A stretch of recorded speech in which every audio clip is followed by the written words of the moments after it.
Hi, I'm Wendy Gratz from ShinyHappyWorld.com, and today we're going to talk about cutting out patterns. Now, there are some really complicated ways to cut out patterns if you're cutting out garment patterns, things for clothing. What we're going to talk about today are just the very basics. So this is just how to cut out a pattern if you're a very beginner. Today I'm going to show you working with a commercial pattern and also some of my patterns. When you're working with a commercial pattern, you're going to be working with this really fine pattern tissue. And one of the first things you're going to notice when you pull it out of the packaging is that it's got a lot of fold lines and wrinkle marks. And I know this seems obsessive, but what you want to do is iron those out. You'll have a much easier time laying your pattern out smoothly if it's not all wrinkled and folded up in places. So just set your iron dry so there's no steam coming out. It can go on just about any heat setting, and just smooth all those wrinkles out. So that's your first step, is start with a nice smooth pattern. If you're working with a pattern that you've bought from online, like one of my patterns, you'll have printed it out so it's already going to be smooth. You won't need to iron the wrinkles out of the pattern, though you will want to start out with ironed fabric.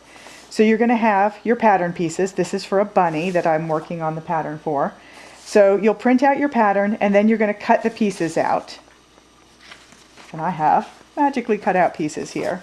So what we're going to cut out today is just the body and the ear. Now you've noticed that I have folded this fabric over in half. When you cut out just about anything, you're going to cut out the front and the back at the same time.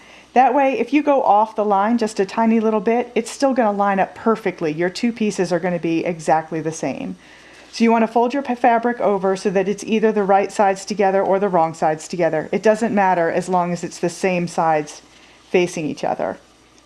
You want to lay your pieces out so that they are as close to the edges of your fabric. You don't want to cut it out of the middle of your fabric because then you have a lot of wasted fabric around the edges.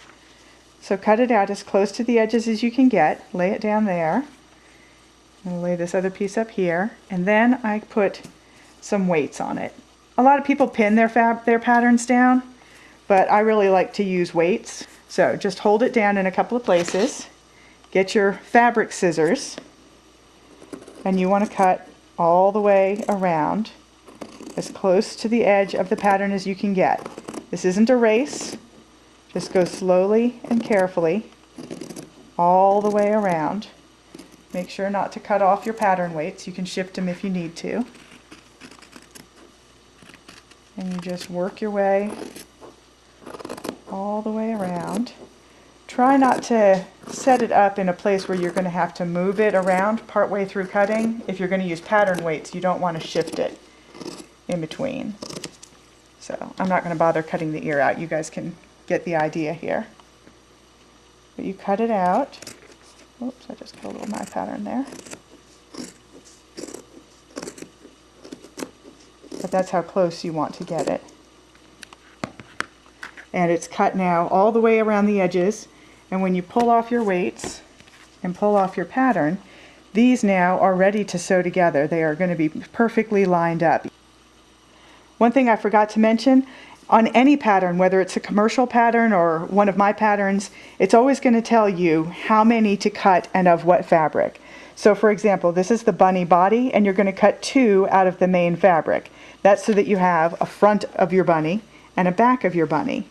If you look over here at the ears, this pattern piece tells you to cut 2 out of the main fabric and 2 out of the lining fabric. That way you get 2 ear backs and 2 ear fronts. If you look at this finished bunny, you'll see he's got one pattern, one kind of fabric for the lining of his ear, and then of the main fabric for the back of his ear. So you can always look to the pattern pieces. It'll tell you right on the piece how many you need to cut out and of what fabric if you're working with more than one fabric. So that's it. The main things to remember are that you're cutting both pieces at the same time, the front and back of any pattern piece. And you're doing that out of a folded piece of fabric so that you're cutting them at the same time. And also remember to put those pattern pieces as close to the edge of the fabric as you can get them so you're not wasting fabric. Come back next time. We're going to actually start sewing. I'm Wendy from ShinyHappyWorld.com. Thanks.